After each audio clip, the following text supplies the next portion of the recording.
যেহেতু নমস্কাৰ আপুনি এক সময়ত ছাত্ৰ সংগঠনৰ নেতৃত্ব দিছিল, ছাত্ৰ সংগঠনৰ যোগেদি জাতিটোক আপুনি সেৱা কৰিছিল। হয় কিন্তু আমি গম পোৱা মতে যোৱাকালি আপুনি ইউপিপিএল দলত যোগদান কৰিছে। ইউপিপিএল দলত যোগদান কৰাৰ কাৰণ কি, এই বিষয়ে আপুনি কি ক'ব আপুনি ৰাইজক? চাওক, 2015 চনৰ পৰাই ছাত্ৰ সংগঠনৰ বৰ্মন মাণ্ডাই ছাত্ৰ সন্থা হিচাপে মই দায়িত্বভাৰ আছিলোঁ আৰু একমাত্ৰ জাতিটোৰ স্বাৰ্থত, ৰাইজৰ স্বাৰ্থত কাম কৰিছিলোঁ আৰু বিভিন্ন ধৰণৰ ঘাত প্ৰতিঘাতৰ মাজত জাতিটোৰ কাৰণে কাম কৰিছিলোঁ। তো 2015 চনৰ পৰাই কাম কৰি তাৰ বেছি দিন হোৱা নাই, কেইদিনমান আগত মই ছাত্ৰ সংগঠন পদত্যাগ কৰিলোঁ, আমাৰ এই আগষ্টৰ 14 তাৰিখে। কাৰণ মই এটা ভাবিছোঁ আৰু আমাৰ বুদ্ধিজীৱী মানুহখিনিৰ লগত কথা বতৰা পাতিলোঁ যে যেহেতু আমাৰ বৰ্মন জনগোষ্ঠীটো অতি পিছপৰা জনগোষ্ঠী, কাৰণ এই জনগোষ্ঠীটোৰ ক্ষেত্ৰত যেহেতু বিভিন্ন ধৰণৰ সমস্যা আছে, এই সমস্যাৰ প্ৰতি বিভিন্ন ধৰণৰ ঘাত প্ৰতিঘাত, লগতে আমাৰ সমস্যাখিনিৰ ধৰ্ণা কাৰ্যসূচী, প্ৰতিবাদ, বিভিন্ন ধৰণৰ কাৰ্যসূচী কাম কৰিছিলোঁ, কাৰ্যসূচী লৈছিলোঁ মোৰ নেতৃত্বত। তো দুই এটা সলিউশ্যন হৈছে, সলভ হৈছে। তো ভাবোঁ বাকীখিনি জাতীয় যিখিনি সমস্যা, যেনে চাৰ্টিফিকেটৰ সমস্যা, যেনে ডি ভোটাৰৰ সমস্যা, যেনে মাটি বাৰীৰ সমস্যা, মই এটা চিন্তা কৰিছোঁ আৰু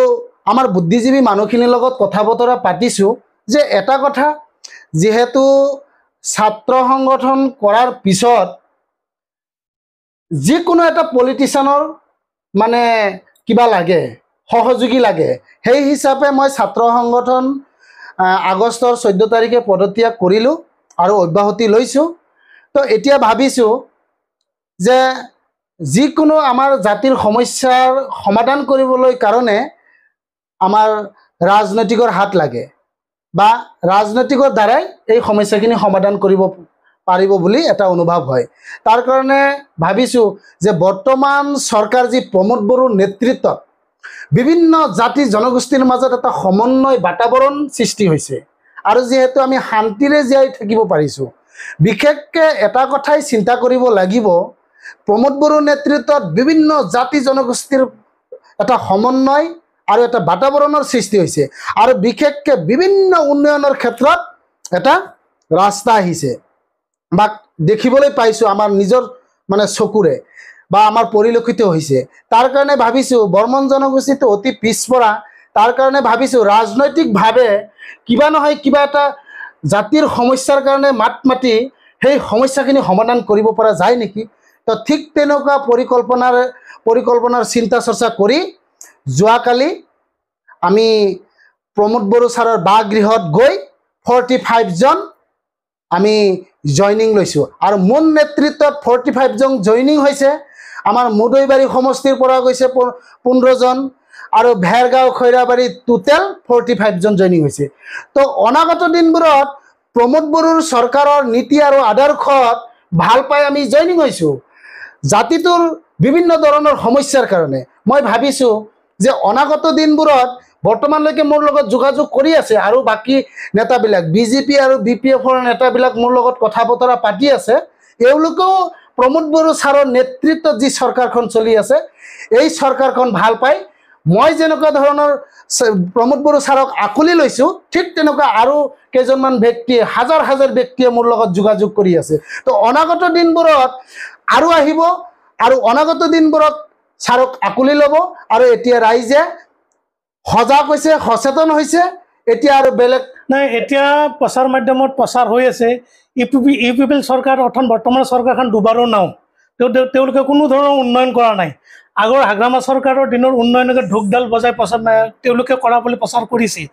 আগন্তুক দিনক ইউপিপিএলক বাই দিবৰ কাৰণে ৰাইজে ৰখি থাকলৈ বিৰোধীয়ে প্ৰচাৰ কৰিছে, আমি কোৱা কথা নহয়, বিৰোধী। তেনেস্থলত আমি ইউপিপিএল দলত কিয় যোগদান কৰিলে? আচ্ছা, এটা কথা মই কওঁ, কোনোবাই ব্যক্তিয়ে ৰাজনৈতিকভাৱে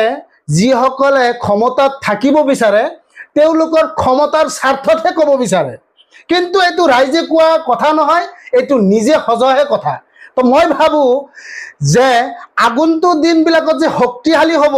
এইটো কিন্তু 100%। আগন্তুক দিনত UPPL চৰকাৰ আহিব বুলি ভাবে নে ৰাইজে কিয় ভোট দিব ৰাইজে বৰ্তমান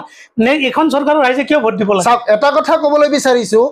সেইকাৰণে বাৰম্বাৰতে কৈছোঁ যে প্ৰমোদ বড়ো ছাৰৰ নীতি আদৰ্শ ভাল পায় তেওঁৰ নেতৃত্ব এটা বিভিন্ন জাতি জনগোষ্ঠীৰ মাজত এটা সমন্বয় বাতাবৰণৰ সৃষ্টি হৈছে সেইকাৰণে এই বাতাবৰণৰ সৃষ্টিৰ কাৰণে আজি প্ৰমোদ বড়ো ছাৰক আঁকোৱালি ল'বৰ কাৰণে বাধ্যতা হৈছে এইটো ৰাইজে সজাগ আৰু সচেতন হৈছে সেইকাৰণে বাৰম্বাৰতে কৈছোঁ ৰাইজে এইবিলাক গোটেই কথা জানে কাৰণ আগত হাগ্ৰামা মহিলাৰ দিনতহে এইবিলাক দাদাগিৰি বিভিন্ন ধৰণৰ বিভ্ৰান্তি সৃষ্টি হৈছিলে তাৰ কাৰণে এতিয়া বৰ্তমান যে শান্তিৰ এটা বাতাবৰণ চলিছে এতিয়া মই নিজে প্ৰমাণ পাইছোঁ ৰাইজে নিজে প্ৰমাণ পাইছে ৰাতি 12টা নাই 1টা নাই 2টা নাই অপেনলি ঘূৰিব পৰা হৈছে সেইকাৰণে ৰাইজে এইটো কোনোবাই ব্যক্তিয়ে সজোৱাহে কথা কিন্তু ৰাইজে কোনো পদ্ধতি এইবিলাক ৰাইজে সজোৱা কথা নহয় ৰাইজে সজাই সচেতনত আছে নিজে সঠিক জায়গাতে আছে মই বাৰম্বাৰতে কৈছোঁ যে শিক্ষাৰ প্ৰতি গুৰুত্ব দিছে উন্নয়নৰ ক্ষেত্ৰত গুৰুত্ব দিছে শান্তিৰ এটা গুৰুত্ব শান্তিৰ বাতাবৰণৰ সৃষ্টি হৈছে আৰু বিশেষকৈ বিভিন্ন জাতি জনগোষ্ঠীৰ মাজত এটা সমন্বয় হৈছে মিলা প্ৰীতি হৈছে আনজনে সহায় কৰিব পাৰি বড়ো জনগোষ্ঠীৰ লগত আমি এটা সম্পৰ্ক আছে বিভিন্ন অসমীয়া ভাইসকলৰ লগত সম্পৰ্ক আছে আমাৰ মাইনৰিটি মানুহসকলৰ লগত সম্পৰ্ক আছে আজি চাওক আমি যে মানে খ্ৰীষ্টান মুছলিম হিন্দু মুছলমান আমি কিছুমান আগত ভেদাভেদ কৰিছিলোঁ আজিৰ দিনত কিন্তু এই প্ৰমোদ বড়ো নেতৃত্ব চৰকাৰৰ সময়ত আমি কিন্তু এই খ্ৰীষ্টান মুছলিম হিন্দু এইবিলাক আমাৰ বাতাবৰণৰ সৃষ্টি হোৱা নাই কিন্তু এতিয়া আমি ভাই সকলোৱে মিলা প্ৰীতিৰে শান্তি সম্প্ৰীতিৰে আমি হাতে হাত ধৰি আগুৱাই যাব লাগিব তেতিয়াহে জাতিটোৰ কাৰণে বিভিন্ন সমস্যাৰ কাৰণে আমি আগবাঢ়ি যাব পাৰিম এই বস্তুটো আমাৰ একমাত্ৰ সন্মানীয় বিটিআৰৰ মুৰব্বী প্ৰমোদ বড়ো ছাৰেহে কৰিছে কথাই চুক্তিমতে ৰূপায়ণ হৈ আছে লাহে লাহে ষ্টেট বাই ষ্টেট কাম হৈ আছে যেহেতু আজি বৰ্তমান 4 বছৰ হ'ল 4 বছৰত যিমানখিনি হৈছে হাগ্ৰামা মহিলাৰ দিনত এই বস্তুটো হোৱা নাই বুলি মই ভাবোঁ কাৰণ 17 বছৰত আজি যদি 17 বছৰত যদি মানে উন্নয়নৰ ক্ষেত্ৰত যদি তেওঁ ক'ব বিচাৰে আজি মুদৈবাৰী সমষ্টিৰ কথাই কওক মুদৈবাৰী সমষ্টিত মই বিভিন্ন গাঁৱে আজি মাকালিকান্দাই গাঁৱে হওক আজি মানে তিয়াপুখুৰী হওক আজি মেচকাই হওক আজি মানে এই বিভিন্ন মানে গাঁওবিলাকত আজি বিভিন্ন গাঁওবিলাকত মই সাৰ্ভে কৰিছোঁ নোট কৰিছোঁ ৰাস্তা ঘাট একো উন্নয়ন হোৱা নাই আজি স্কুল কলেজ একো উন্নয়ন হোৱা নাই আজি শিক্ষাৰ ক্ষেত্ৰত একো আগবঢ়া নাই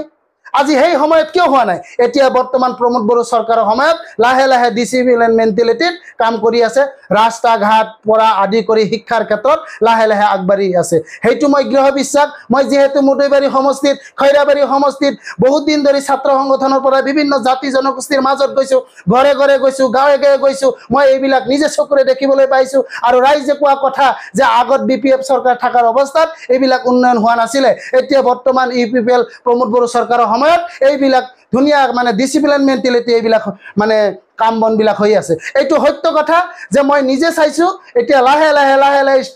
ষ্টেট বাই ষ্টেট হৈ আছে আৰু মই আহাৰ লক্ষ্য উদ্দেশ্য হ'ল কি যে অনাগত দিনবিলাকত মই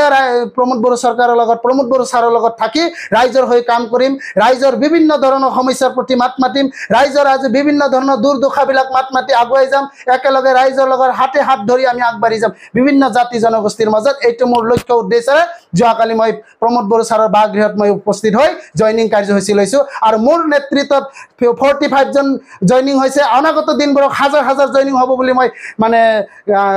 কথা দিছোঁ।